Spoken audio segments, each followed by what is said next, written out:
जब हम किसी भी कंपनी की बैलेंस शीट देखते हैं तो उसका फॉर्मेट कुछ इस तरह से होता है जैसे कि आप स्क्रीन पे देख रहे हो।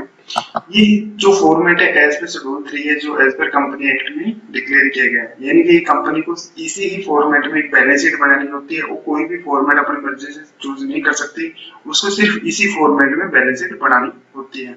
तो इसका जो फॉर्मेट होता है वो कुछ इस तरह से होता है कि इसमें आपको 2 साल का डाटा डालना होता है, एक लास्ट ईयर का और एक करंट ईयर का, जिस साल की आप बैलेंस शीट बना रहे हो। तो इसमें क्या होता है, इसमें कितने फॉर्मेट होते हैं। सबसे पहले आपका बैलेंस शीट लगा होता है, उसके बाद आपके प्रॉफिट एंड लॉस अकाउंट, और उस in profit and loss account और बैलेंस शीट से रिलेटेड जितने भी नोट्स होते हैं वो सारे आपको यहाँ कवर करने होते हैं। ऐसे इसमें नोट्स भी आपके दो नोट्स में जो डाटा रहेगा आपको दोनों साल का रहेगा, पिछले साल का एंड करंट ईयर का। ये सारे आपको नोट्स यहाँ पे बने मिल जाएंगे। तो इसलिए जब भी हम बैलेंस शीट बनाते हैं सबसे पहले हमें क्या करना होता है कि अपना जो बैलेंस शीट का फॉर्मेट है उसे सबसे पहले अपने पिछली बैलेंस शीट से वो डाटा उसमें पिछले साल में डाल देना है। जैसे भी आप यहाँ पे देख रहे हैं कि करंट ईयर का डाटा हमें यहाँ पे डालना है, पिछले साल का डाटा हमें यहाँ पे डालना है।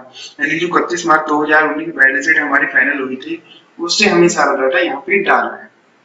तो सबसे पहले हम क्या काम करते हैं कि यहाँ पे अपना डाटा डाल देते हैं, जो भी हमारी नेक्स्ट बैलेंस शीट से उससे हम अपना डाटा यहाँ पे डाल देते हैं। तो मैं क्या करके ये सारा डाटा यहाँ पे डाल देता हूँ। दोस्तों अभी मैंने अपना सारा डाटा पिछले साल का यहाँ पे डाल दिया है।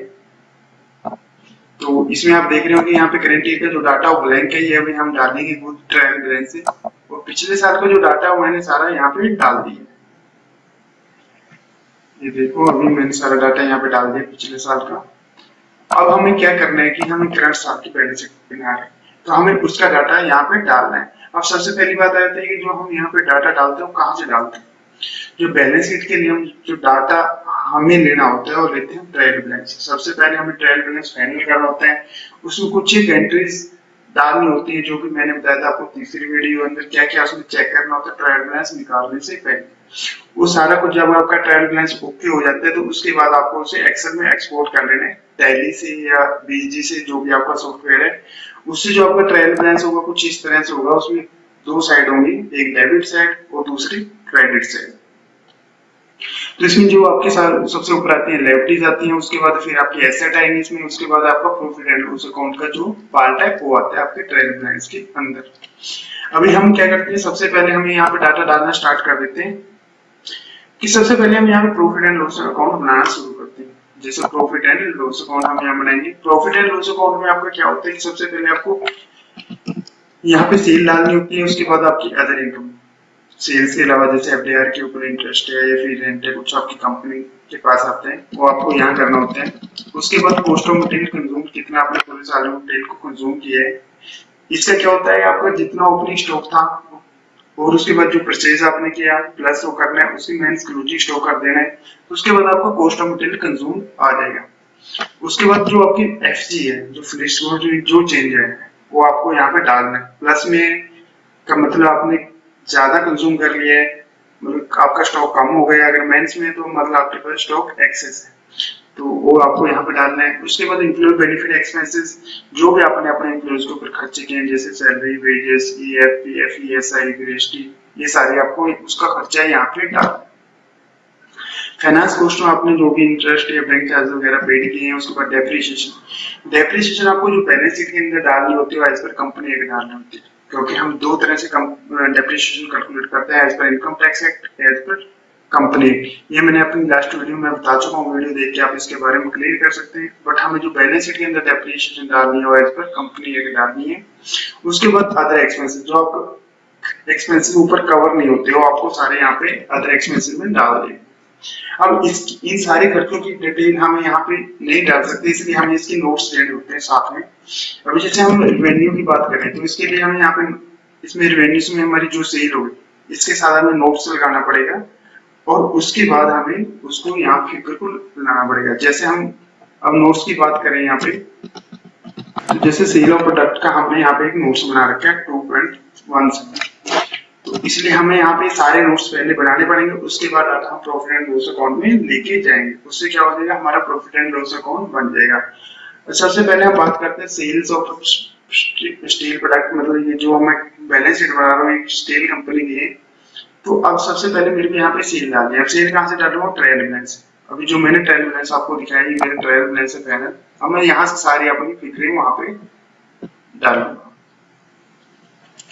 तो सबसे पहले मैं क्या करूंगा, यहाँ से मैं अपनी सारे ये नोट्स बना लूंगा। उसके बाद जब मेरे नोट्स सारे कवर बन जाएंगे तो उसके बाद मैं उसको profit and loss account balance sheet से लिंक कर दूंगा, तो मेरी balance sheet profit and loss account final हो जाएगा। इसलिए सबसे पहले हम जो नोट्स बनाएंगे प्रॉफिट एंड लॉस अकाउंट के नोट्स बनाएंगे, उसके बाद हम बैलेंस शीट के नोट्स बनाएंगे, उसके बाद हम उसको बैलेंस शीट और प्रॉफिट एंड लॉस अकाउंट से लिंक कर देंगे।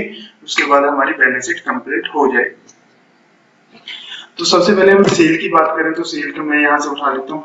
यहाँ पे मेरे को प्लस करना है और मैं ट्रायल बैलेंस पे जाऊंगा और यहाँ पे मेरी जहां से तो ये मेरी सेल आ रही है, यहाँ पे ये मेरी सेल आ रही है यहाँ पे करंट डेट की 32,59,000, इसको मैं लिंक कर दिया यहाँ पे। मेरी सेल यहाँ पे आ गई। अदर मेरी कुछ अगर मेरी 2-3 टाइप की सेल है, जैसे स्टील प्रोडक्ट है, कुछ अदर प्रोडक्ट है, तो हम यहाँ पे डाल सकते हैं अलग अलग और अलग अलग यहाँ पे प्लस कर दें। बट मेरे एक ही टाइप है तो इसलिए मैं यहाँ से इसको प्लस से ऐसे कर लेता हूँ। तो मेरी एक ही टाइप की सेल थी तो मैंने यहाँ पे डाल दी। उसके बाद अगर मेरी कुछ इंटरेस्ट इनकम है या रेंट इनकम है तो मैं डालूंगा। जितनी भी टाइप की होगी आपको यहाँ पे नीचे रो इंसर्ट कर लेनी है, यहाँ पे डाल देनी है। तो मेरी कंपनी में जो सिर्फ 2 ही तरह की इनकम है, इंटरेस्ट और रेंट, वो मैं यहाँ पे डाल देता हूँ। जैसे इंटरेस्ट को मैं यहाँ से ट्रायल बैलेंस से लूंगा, इंटरेस्ट मैंने ले लिया यहाँ पे। उसके बाद रहेगी मैं ऐसे उठा लूंगा यहाँ से।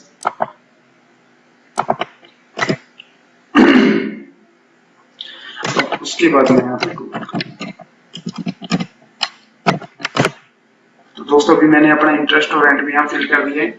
अगर इसके अलावा भी आपके पास कोई इनकम है तो आप रो इंसर्ट करके यहाँ पे भी उसकी डिटेल दे सकते हैं। तो ये तो मेरे रेवेन्यू यहाँ पे मेरा कंप्लीट हो गया है। और अब इसके बाद मेरे को क्या करना है, कॉस्ट ऑफ मटेरियल कंज्यूम निकालना है। तो कॉस्ट ऑफ मटेरियल कंज्यूम में सबसे पहले आपको क्या चाहिए होगा, ओपनिंग स्टॉक। ओपनिंग स्टॉक आपका लास्ट ईयर क्लोजिंग हो आपको यहीं से मिल जाएगा। उसके बाद आपको यहाँ पे परचेज लेनी है। परचेज आपको कहाँ से लेनी है? Trial balance. चलो हम ट्रायल बैलेंस में चलते हैं। मेरी परचेज है यहाँ पे 20 लाख, मैंने यहाँ से उठा लिया। अब क्लोजिंग स्टॉक मेरे को यहाँ से क्लोजिंग स्टॉक कहाँ से मिलेगा? मेरे को क्लोजिंग स्टॉक मेरे को ट्रायल बैलेंस से मिलेगा।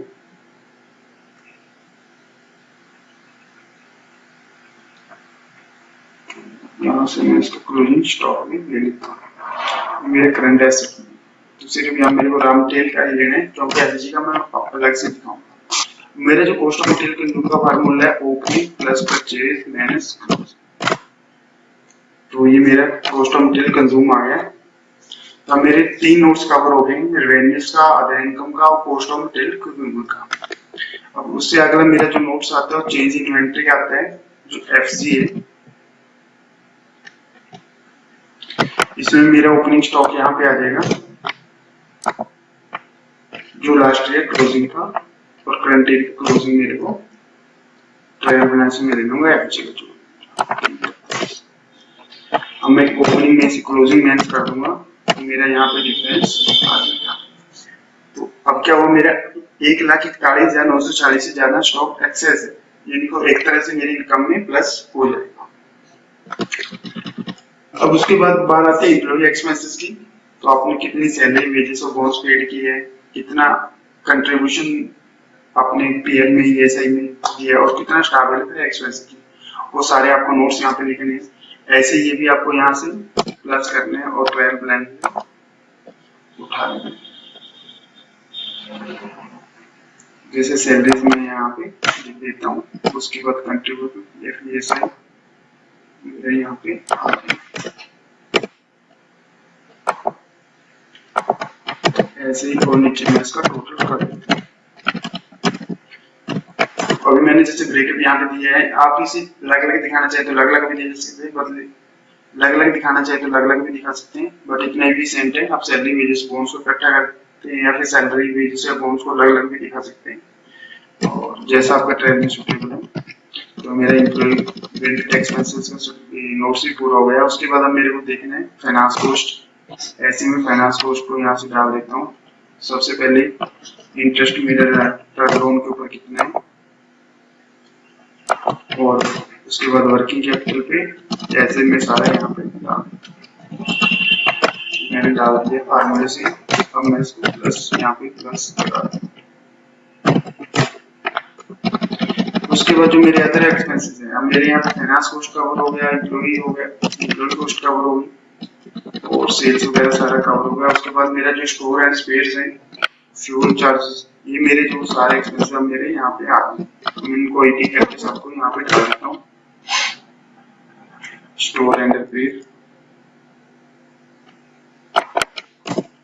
पावर एंड फ्यूल्स,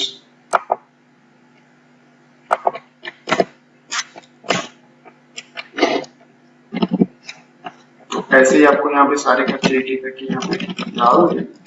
तो ये सारे खर्चे मैंने एक एक करके यहाँ पे डाल दिए। अब मैं नीचे इसका टोटल लगा देता हूँ।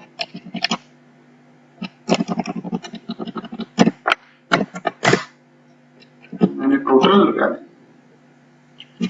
तो दोस्तों मेरे सारे यहाँ पे प्रॉफिट एंड लॉस अकाउंट के जो भी शेड्यूल्स हैं कंप्लीट हो गए हैं। रेवेन्यूज, सेल्स मैंने ट्रायल से उठा लिए यहाँ पे डाल दिए। उसके बाद इंटरेस्ट, अदर इनकम मैंने डाल दी, कॉस्ट ऑफ मटेरियल कंज्यूम डाल दिए और उसके बाद चेंज इन्वेंटरी, ओपनिंग, क्लोजिंग डाल के मेरा जो चेंज आया फिनिश स्टॉक में वो मैंने यहाँ पे डाल दिए। उसके बाद एम्प्लॉइज एक्सपेंसेस, फाइनेंस की कॉस्ट जो है यहाँ पे डाल दिया और अदर एक्सपेंसेस जो मेरे ऊपर कवर नहीं हुए मैंने सारे यहाँ पे डाल दिए एक एक करके। ये सारे आपको यहाँ से ट्रायल लाइन से उठाने पड़ेंगे। तो आप जैसे तो मैं यहाँ से उठा के सारे यहाँ पे डाल देंगे। अब मैं क्या कर रहा हूँ, अपना प्रॉफिट एंड लॉस अकाउंट बना रहा हूँ। तो सबसे पहले क्या करना है, मेरे को रेवेन्यू ऑपरेशन मेरा कितना था उस रो से मेरे को यहाँ पे उठा के डाल देना है। रेवेन्यू मेरा आया था 32, यहाँ से। तो कितना नोट्स है मेरे को देख लेना है, 2.17। ये नोट्स नंबर मेरे को यहाँ पे सारे लिखने पड़ेंगे। उसके बाद अदर इनकम भी आपको ऐसे उठानी है यहाँ से 3450 रुपए और इसका नोट्स क्या है 2.18। ये भी मैं यहाँ पे डाल देता हूँ। उसके बाद आपको यहाँ पे टोटल लगा देना। ऐसे आपको कॉस्ट ऑफ मटेरियल कंज्यूम उठाना है और चेंज इन फिनिश स्टॉक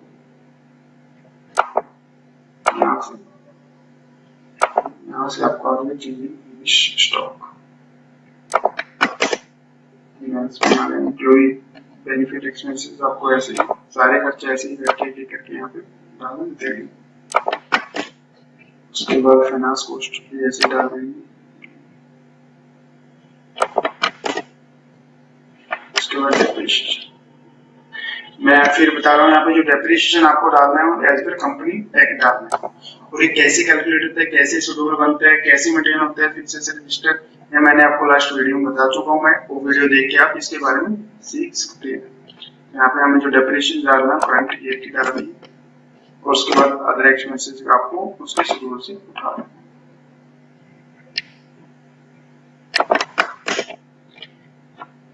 उसके बाद आपको टोटल करना है और यहाँ पे जो भी आपके नोट्स हैं वो सारे आपको यहाँ पे लिखने हैं। सारे यहाँ पे लिख देता हूँ।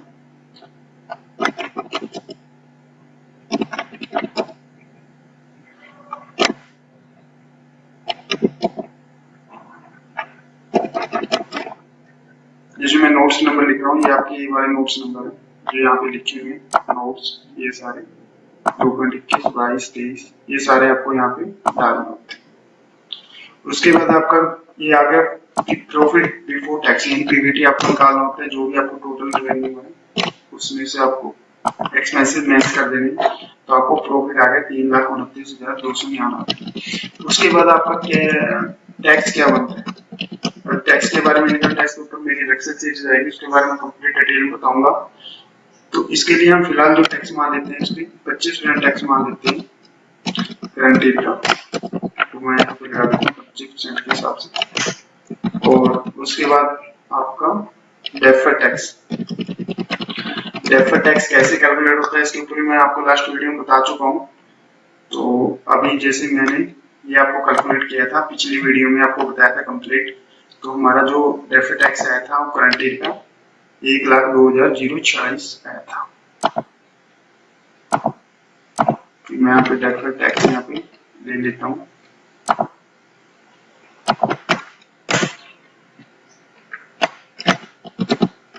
अभी डेफर्ड टैक्स कैसे कैलकुलेट होता है इसके ऊपर आप सीख सकते हैं। मेरी लास्ट वीडियो हुई जस्ट मैंने परसों ही अपलोड की थी, उसके बारे में देख के आप इसके बारे में सीख सकते हैं।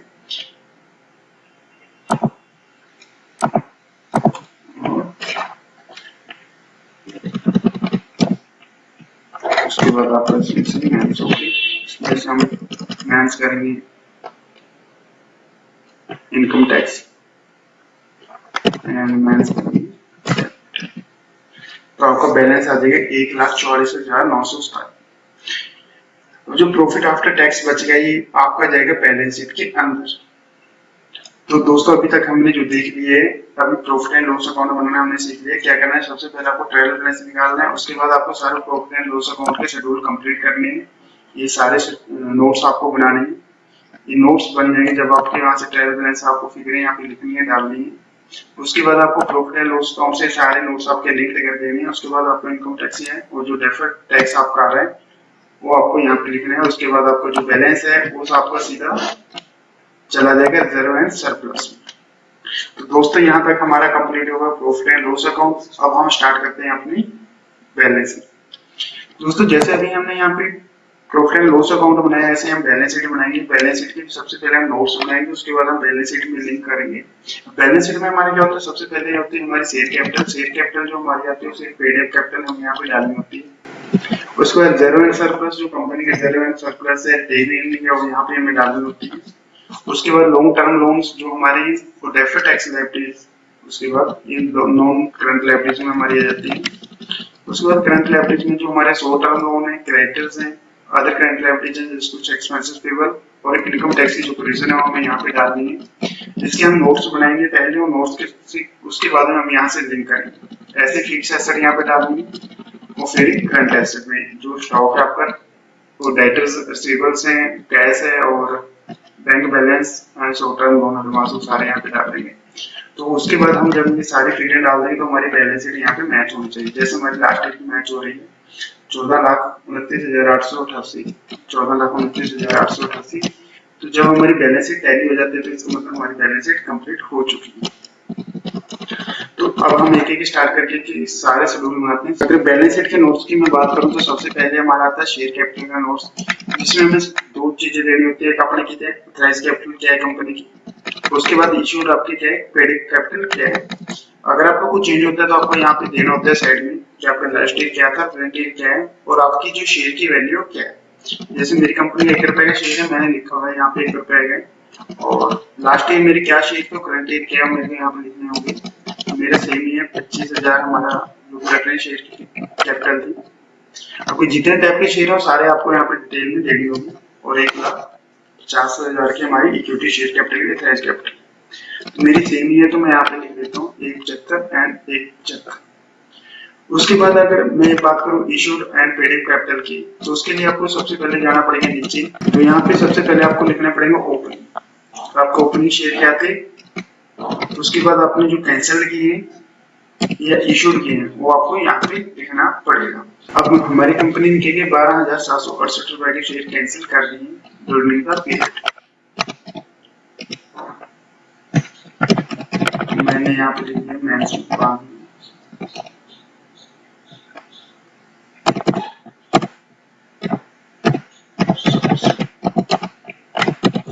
अब मेरे जो शेयर बच गए 13,796। तो आपकी कंपनी जो भी शेयर है आपको ऐसे ही इक्विटी को देनी होगी हर साल कि ओपनिंग क्या था, कितने इशू किए, कितने कैंसिल किए और क्लोजिंग बैलेंस क्या है। जो आपका 13,700 यहाँ पे 96 यहाँ पे क्लोजिंग बैलेंस आ रहा है, इसको आपको उठा के लेके आना है यहाँ पे। इसको हम यहाँ से, और उसके बाद ऐसे ही आपकी रिडीमेबल प्रेफरेंस शेयर क्या थे ओपनिंग और कितनी वैल्यू के थे, वो ओपनिंग यहाँ से आपको लेना है पिछले साल से, कितने इशूड या कैंसिल किए हैं वो आपको यहाँ पे देखना है। तो मेरी कंपनी 410 शेयर इशू किए थे 410 की, और क्लोजिंग बैलेंस क्या है मैं लिख देती हूँ। क्लोजिंग बैलेंस जो है मैं यहाँ पे लिख देता हूँ। मेरा जो क्लोजिंग बैलेंस है क्या 12,752, मैं यहाँ पे डाल देता हूँ इसको 12,752। उसके बाद अभी हमने क्या किया, थ्रेस कैपिटल यहाँ पे डाल दी और इश्यूड कैपिटल यहाँ पे डाल दिए, उसकी रिको करके इसको मैं टोटल कर देते हैं यहाँ पे। और नीचे से मैंने रिको कर दिया कि ओपनिंग क्या था, कितनी इशूड की, कैंसिल की, क्लोजिंग क्या आ गए, ऐसे इक्विटी का, ऐसे प्रेफरेंस का मैंने किया, इसको हम यहाँ पे लेके आए। उसके बाद क्या है कि जो भी आपके कंपनी शेयर होल्डर है, जिस शेयर होल्डर के पास 5% से ज्यादा शेयर है, वो आपको सारी डिटेल यहाँ पे डालनी है। तो अब मेरी शेयर होल्डिंग जो भी इक्विटी की मेरी 50-50% है, तो मैं यहाँ पे डाल देता हूँ।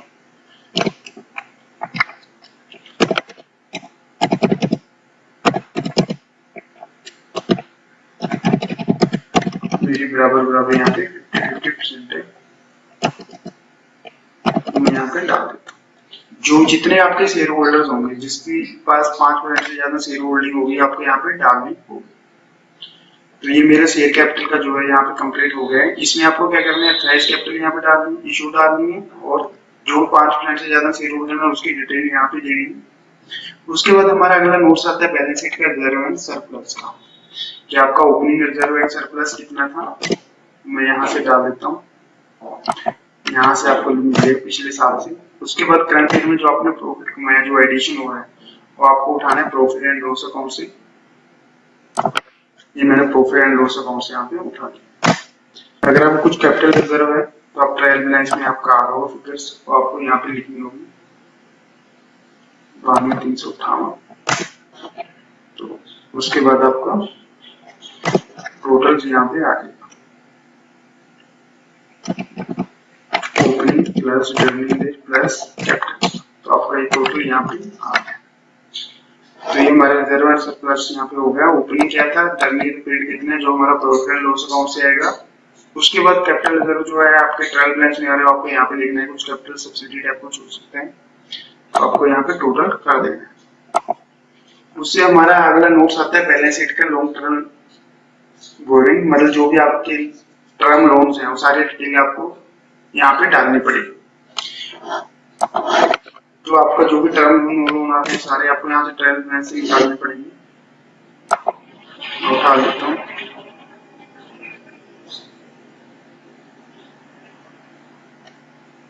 मेरा 2 टर्म लोन है, स्टेट बैंक ऑफ इंडिया का है, 8,44,274 का, और उसके बाद कार लोन आ रहा है मेरा, ये मैं यहाँ पे दोनों डाल देता हूँ।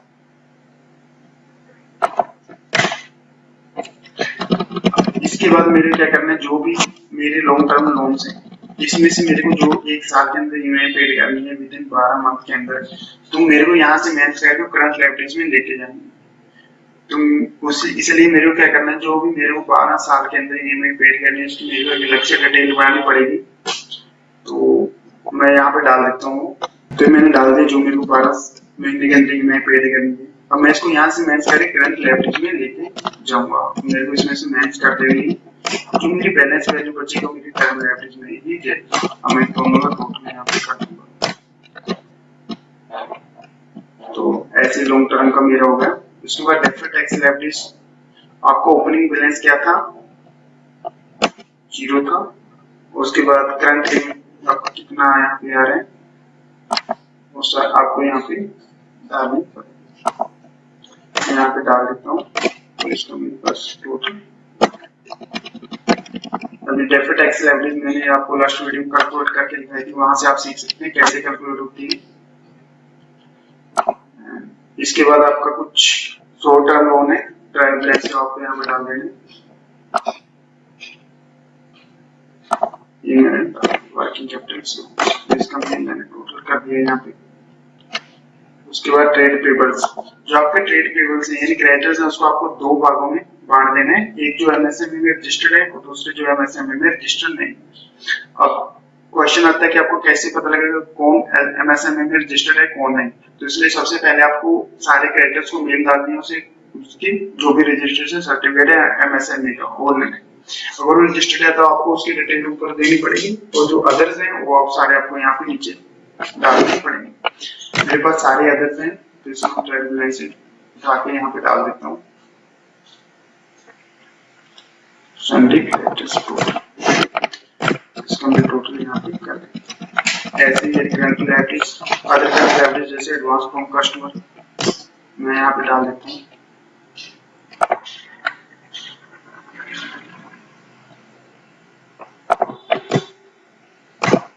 करंट जी मेरे लॉन्ग टर्म जो 1 साल के अंदर मेरे को पेड करनी है मेरी उस मेरे को यहाँ पे डालनी है। तो मैं इसको कहाँ से लेके आऊंगा, जहां से मैंने इसको मैनेज किया था ऊपर से, मैं यहाँ से मैनेज किया तो यहाँ पे मैं इसको प्लस कर दूंगा।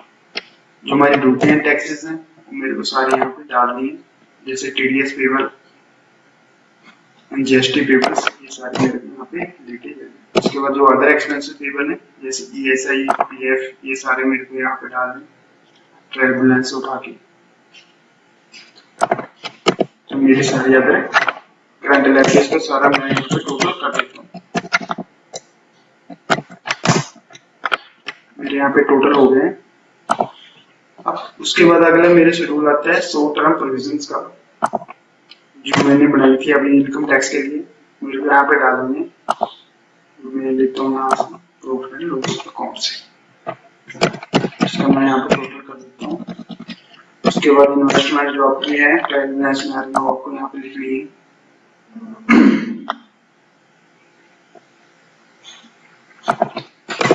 इन्वेस्टमेंट मैंने डाल दिया यहाँ पे, इन्वेस्टमेंट मैंने डाल दिया। उसके बाद कोई लॉन्ग टर्म लोन से स्टोरेज वगैरह होगी यहाँ पे, आपको उसका अलग से शेड्यूल बनता है, वो सारी यहाँ पे डाल देंगे। उसका भी आपको टोटल कर देना है। अब डेफर्ड टैक्स आपका क्या था, ओपनिंग डेफर्ड टैक्स एसेट थी 9,08,000 की, 900 जो आपकी ओपनिंग डेफर्ड टैक्स थी 908 की। अब ये यहाँ पे आपका आ जाएगा 908 और करंट मेंस हो जाएगा। अभी आपको बचेगा यहाँ पे 0। अब जो हमने current liabilities deferred tax liabilities यहाँ पे ली थी अपनी, इसमें से भी हम इसको मैनेज करेंगे।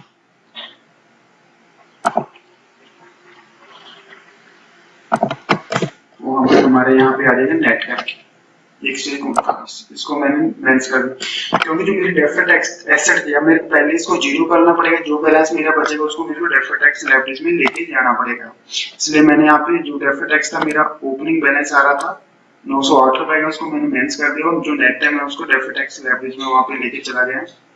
उसके बाद मेरे को यहाँ पे इन्वेंट्री डाल देनी है। इन्वेंट्री मेरे को ट्रायल बैलेंस मिल जाएगी।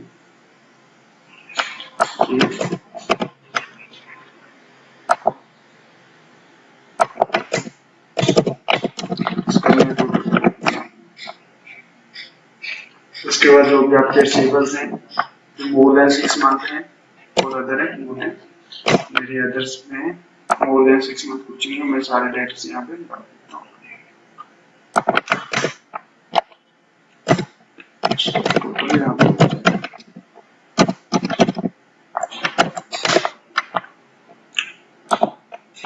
तो अब हमारा अगला शेड्यूल आता है कैश एंड कैश इक्विवलेंट का, मतलब आपका कैश इन हैंड कितना है और बैंक बैलेंस कितना है। कैश इन हैंड भी आपको ट्रायल बैलेंस से उठाना है। उसके बाद बैंक बैलेंस ये आपको यहाँ से उठाना है।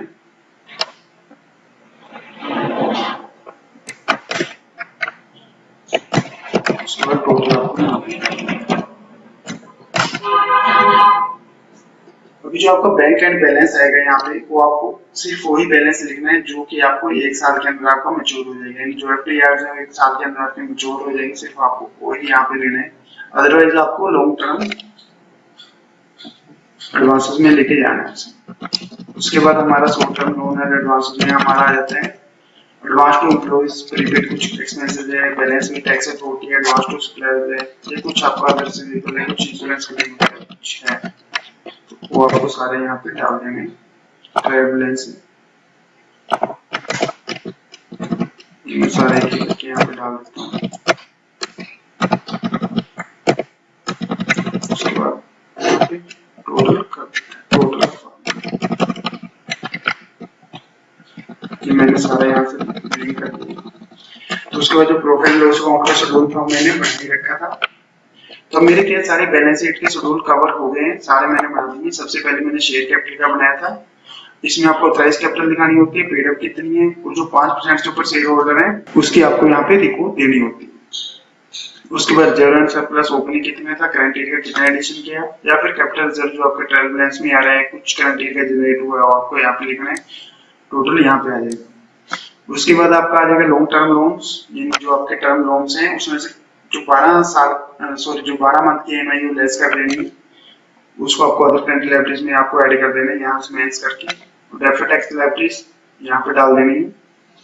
ये क्या होती है, कैसे कैलकुलेट होती है, मैं बता चुका हूँ आपको ऑलरेडी लास्ट वीडियो में।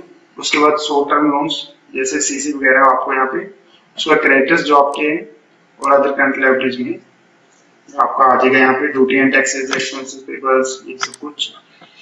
उसके बाद आपका प्रोविजन इनकम टैक्स की, नॉन करंट इन्वेस्टमेंट आपको यहाँ पे डाल देनी है, security deposit with electrical department सारी आपको यहाँ पे डाल देनी है। तो उसके बाद आपका बैलेंस शीट का जो है शेड्यूल कवर सारे हो जाएंगे यहाँ पे। तो अब जो हमने सारे नोट्स यहाँ पे बना दिए हैं, अब हमें क्या करना है, बैलेंस शीट में इसको लेके जाना है। अभी हमें सारे नोट्स बन गए हैं, अभी नोट्स सारे हमें यहाँ से लिंक कर देने, तो उसके बाद जैसे लिंक हो गए तो हमारी बैलेंस शीट फाइनल हो जाएगी। तो सबसे पहले हमारा नोट्स है 2.1 जो शेयर कैपिटल के ऊपर है, जो हमें पेड अप कैपिटल यहाँ पे लिखनी होती है।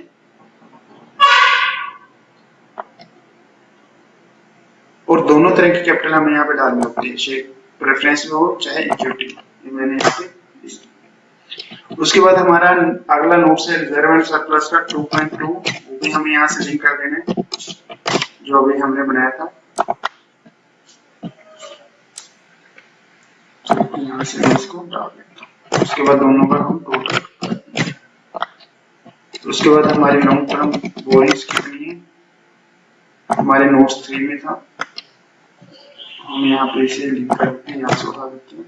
उसके बाद डेफर्ड टैक्स लायबिलिटीज वो मैंने यहाँ से उठा दिया। अब इसके बाद मेरे सारा यहाँ पे टोटल हो गया, उसके बाद शॉर्ट टर्म बोरिंग्स सीसी का भी हमने शेड्यूल बनाया था, यहाँ पे सारा ऐसे नोट से लिंक कर देंगे। ट्रेड पेबल्स का हमने बनाया था, इसको मैं यहाँ से लिंक कर देता हूँ। फिर मेरा अदर करंट लायबिलिटीज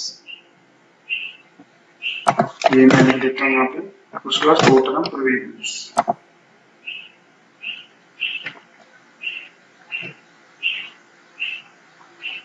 ये मैं यहाँ पे डाल देता हूँ। उसके बाद यहाँ पे टोटल करंट लायबिलिटीज का, उसके बाद हम टोटल करेंगे share capital plus non current liabilities and plus current liabilities. अब हमारे यहाँ पे share capital and liabilities cover हो गए, हमें यहाँ पे एसेट डालना है। एसेट के लिए हमें सबसे पहले हमें ये शेड्यूल बनाना पड़ता है, कैसे बनते हैं, कैसे इसको मेंटेन करना होता है, मैंने बता चुका हूँ मैं आपको लास्ट वीडियो में, आप देख सकते हैं। इसमें हमें ग्रोथ ब्लॉक और डेप्रिसिएशन नेट ब्लॉक लेके चलना होता है, और जो हम बैलेंस शीट में लेके चलते हो हम यहाँ पे नेट ब्लॉक ही लेके आएंगे। बैलेंस शीट का नेट ब्लॉक में यहाँ से उठा लेता हूँ, कितना आ रहा है 698 मेरा आ गया। उसके बाद आपको नॉन करंट इन्वेस्टमेंट के शेड्यूल जो आपने बनाए 1 लाख। उसके बाद long term loan and advances 1,05,000 and deferred tax asset आपको उठा लेना, मेरे यहाँ पे 0 हो गया। मैं इसका तीनों का टोटल करा देता हूँ, एलिजिबल एसेट और मेरा आया 411। ऐसे अब मेरे को इन्वेंटरी पे यहाँ पे करना है,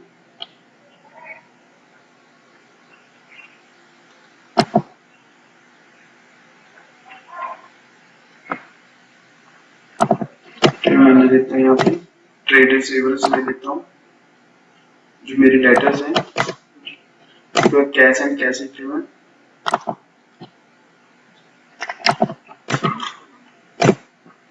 short term loan and advance.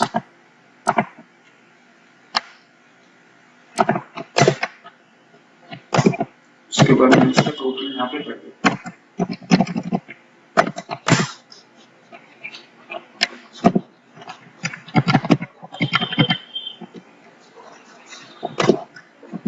बाद में दोनों का टोटल यहाँ पे कर सकते हैं। तो दोस्तों मेरी टेम्पलेट बैलेंस बन चुकी है। हमने क्या किया, सारे अब यहाँ पे लिंक हमने कर दिए, सारे नोट्स नंबर हमने यहाँ पे लिख दिए।